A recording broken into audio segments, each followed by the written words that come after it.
Hey YouTube, how's it going? Retro Dave back with another video, and in today's video I've got 7 NES games to show you that I've added to my games library or games collection. I'm not sure if you've watched my previous videos, but if you haven't, please feel free to go back. In episode 1 I think I showed you 10 NES games, episode 2 was 9 SNES games, and I think I've got 7 NES games to show you in episode 3. So for those of you that haven't caught up yet, I'm basically buying the games that I either owned back in the day or rented, played at friends, games that if I saw them I would have wanted them, like in magazines and stuff like that, and games that I know I've played previously over more recent years that I know that I really like and that I will keep playing again and again and again. And then the idea is that I'm buying the games and then I'm trying to beat them. So I'm trying to beat as many games as I can that I own. Obviously it's going to be hard to beat them all, but that will probably be the ultimate goal, to say, yeah, I've beaten everything that I own. That would be cool. So maybe one day, who knows. So let me show you the next stack. So first up, now this is a box game. And the only reason I got it boxed is because it was basically, say, cheaper, but almost the same price to get this boxed than here in the UK than it would be to import a loose cartridge. So the first game is Konami's Track and Field, and I got this off of a fellow YouTuber, Craig from Goodwins place. So you go and check out Craig's channel if you haven't seen it. I'll put if I can remember, put like a link in the thing below. So I saw this posted on Vinted, and I recognised the username straight away. And I messaged Craig and said, "Oh, Craig, I might be interested in Track and Field," right? And he did me a really good deal on it. I'm really happy with it, and it's one of my favourite games. Again, several years ago, I had the Track and Field and Hypersports arcade cabinets, and again, they're in my previous videos if you want to go and check those out. Really love Track and Field. I love those two games, they're so cool. And the NES version is just as cool, it's really good.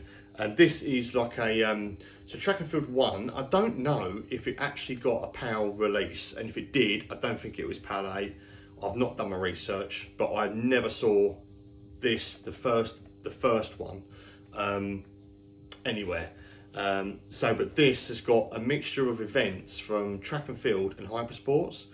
And it's missing the hammer throw from Track and Field, and it's missing the long horse from Hypersports, and swimming from Hypersports. I think that is it though. I think it's got a mixture of all the other events. I haven't researched it. I'm just remembering off the top of my head. It's definitely missing a few events, but it's good that it's got a mixture of both games.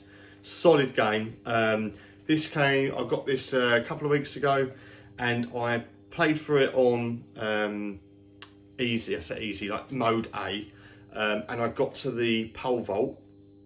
Is it pole vault? Sorry, high jump. I got to the high jump, and I couldn't get over the bar. I was thinking, why can't I do this? I couldn't work out why I couldn't do it, because on the arcade version I was okay, and I can do it, but for some reason I couldn't seem to figure out the way that, going over the bar. I don't know what was going on, but anyway, I messaged Hector, who's I believe still the current world record holder for Track and Field arcade. I believe he's still the world record holder. I reached out to him. We're friends on Facebook, and I messaged him, asked to see how he was doing. And I said, Hector, how the hell did you do the high jump on the NES game? And he basically said it was like less finicky than the arcade version. He couldn't actually work out why I couldn't do it, and I think it's because I just hadn't practiced enough. And then sure enough, he said just tap A and then kind of like wait to the highest point and feather yourself over. And then once I went back after speaking to Hector, I managed to do it. So well chuffed for that. So yeah, Hector, again, cheers for responding and giving your advice there. And so yeah, Track and Field, awesome game. I played it through. So I played it on the first loop on A and managed to beat it. And then I attempted the harder difficulty, so which is the B, where you obviously you need to jump further, or basically the bar is raised literally for you to advance, and things like the archery, where you shoot, obviously the target moves up and down the screen. On the B mode, it goes down but also comes back up. So yeah, it's a lot harder, and I managed to beat it. So I had this game a couple of weeks, and I managed to do it on easy and hard. I haven't played it multiple loops over, and I did ask Hector how many loops there were, and he wasn't sure. I think he said he tried, I'm not sure if he said 10, but he's tried to loop it over, and he got tripped over a hurdle, and that was it. You couldn't qualify. But to me, I've beaten every event on A difficulty and B difficulty. So to me, I'm saying I've beaten it. Pardon me. So that's done. And then straight on the back of that one, I've got the sequel, Track and Field 2. And this is a game that I used to play with my good friend Adam, and he was the guy that had the Captain Skyhawk game that I mentioned in my first video. And we used to play this like so much, like Captain Skyhawk and Track and Field 2. Yeah, this is the one that I've got the real nostalgia for. Track and Field 1, I think, is the better game. It is more true to the arcade port. This is, they tried to do things slightly different with this one. The graphics are obviously a bit better, but the gameplay is not as good in my opinion. But this is just heavy nostalgia for me. Like playing this with Adam, like we used to like mash the controller like with like the swimming. Yeah, I used to play this so much. It's such a cool game, and it's not expensive. And this was in the UK as well, and it's in pretty good nick. It's got a few marks on it, but I mean for all these cartridges, it's good enough. So that is Track and Field 2. So I've got both the Track and Field games. Next up is so long-time viewers of the channel, those that you've been around for quite a while, will know straight away when I show you the next game what's going to come to mind. So this is Operation Wolf. So this game I played at my best friend at school, Nick's house. He lives at the bottom of my road. There's a few games we used to play at his, and there's another one that will come up later in this video. So I played Operation Wolf at his with the Zapper, not knowing that actually that is the harder way to play it. It's actually easier to play it with the controller, but this is how I used to play it, kind of outside of school, if you like. And the reason I say outside of school is because Operation Wolf was the arcade game that I used to play back in the very early 90s, like 1991, 1992. It used to be in the outside the changing rooms of the leisure centre in the town I used to live. And after I'd been swimming with school, with school, every Friday we used to get a coach to the sports centre to go do swimming lessons. And this is the day where you put your 20p in your locker, and then at the end of the session you'd get your 20p back. Obviously I don't think that happens anymore.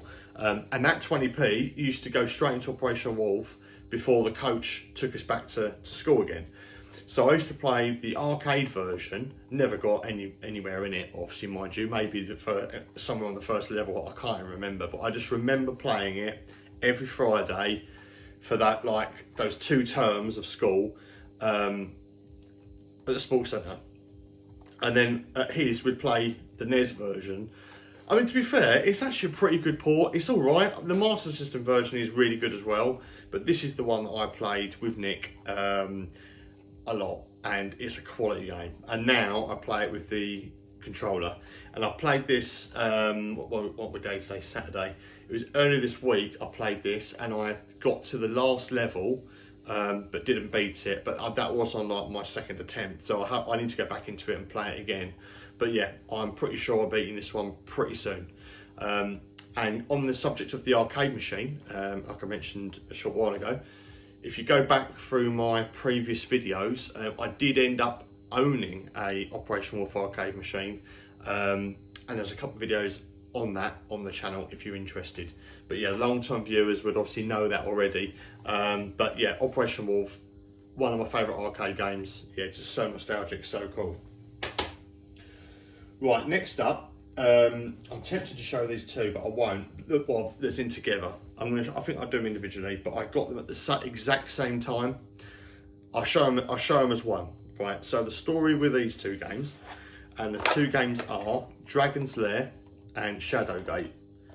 So I'm showing these as a pair because when I got these, me and my brother and my dad were out. We were out in, like, I think, the forest doing some like walk or something, and I remember my dad ringing my mum and just saying, like, you know, we'll be back at whatever time or whatever. There was obviously a conversation, and then I remember my dad said, "Oh, mum's got you a couple of presents for when you get home." And I was thinking, "Oh, what's this? Like, what do you mean?" He said, "I think she's found you, like, got you a couple of games or something." I was like, "Oh, bloody hell!" Obviously, I was completely like, "Wow, what?" No, and like I said, I think previously with the Donkey Kong Classics thing with the rental, you know, you never got games like unless it was Christmas or birthday. On like, it was a rare occasion, and this was one of those rare occasions where my mum had been into town because she told me the story when I got home. So she went to town, she went to Woolworths, and in the bargain bin were these games, and you can probably understand why, especially this one. So obviously I come home and I was well excited. I've got a couple of games, just like, it's not Christmas or birthday, it's a random like ad hoc present which was like, you know, I couldn't believe I got two games, and I thought, what? Anyway, so I remember going upstairs and playing them, and fuck me, I was like a bit, I mean, not being ungrateful, I was a bit disappointed because I thought, what is this about? Like, especially Dragon's Lair, I was like, what? This is just too hard. But I did love them because they were my games, you know, like I'd got them, given them as gifts. I did learn to love them, but they were not what I was used to. You know, you've gone from Mario 1 Duck Hunt, and I probably had a couple other games at that point. I can't remember exactly when I got these, but these felt like a step backwards compared to what I was used to. But mate, Dragon's Lair is so tough. Like, I remember trying to get off that first screen, I was thinking, what on earth is going on here? Like, the controls are so clunky.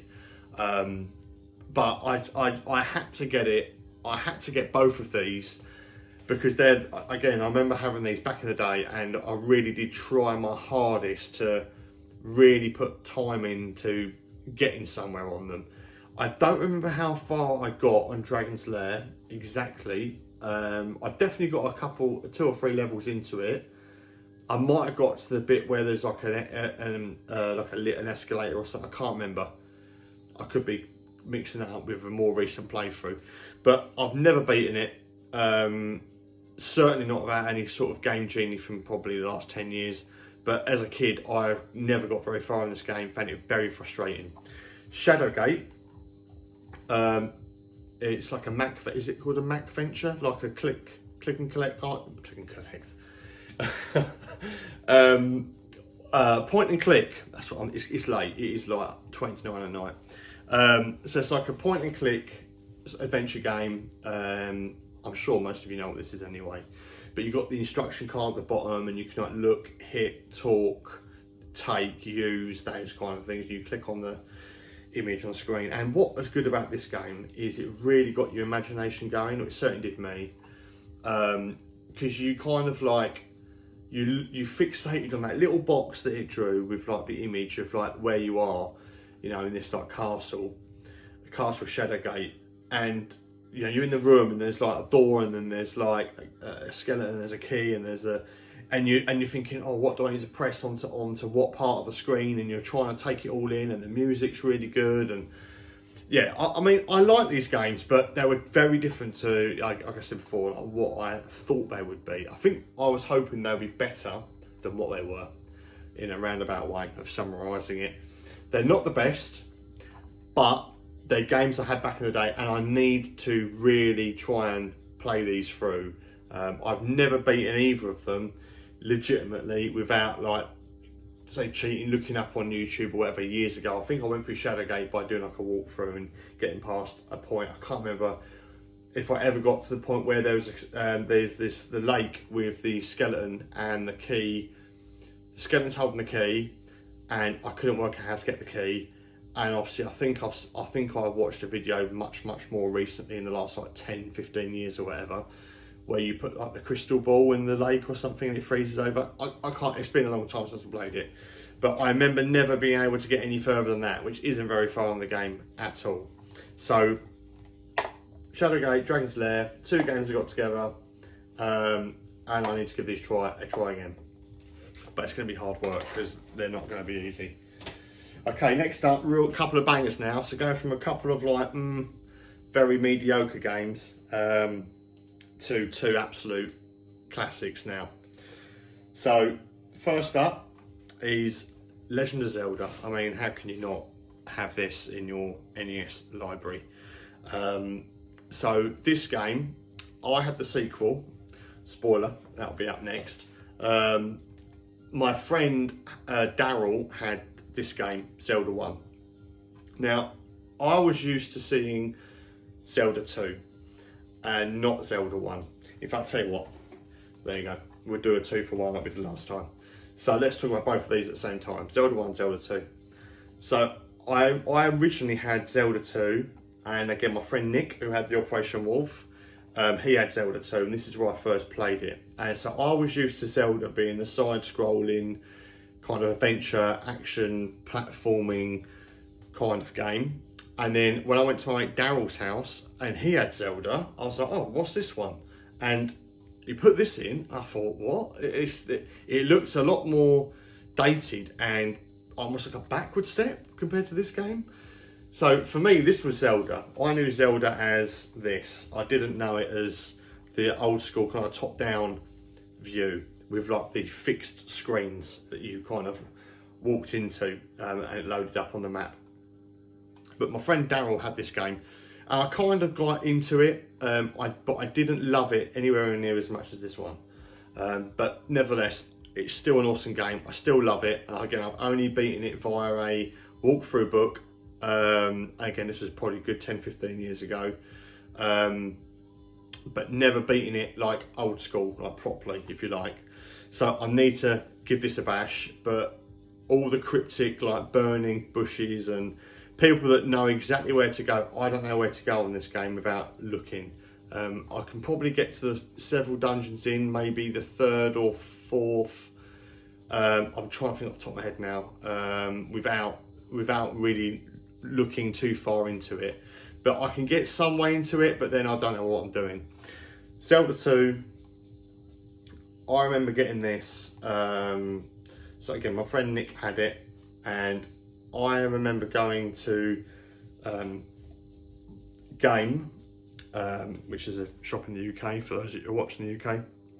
And it was in the Lakeside Shopping Centre in Thurrock, Essex way.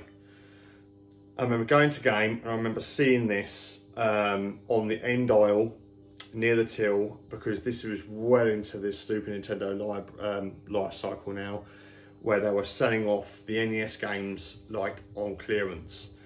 And I'm pretty sure I remember it was on the end aisle, and there's another game I got out of Game, which I haven't got yet, but I will repeat this kind of story at another time.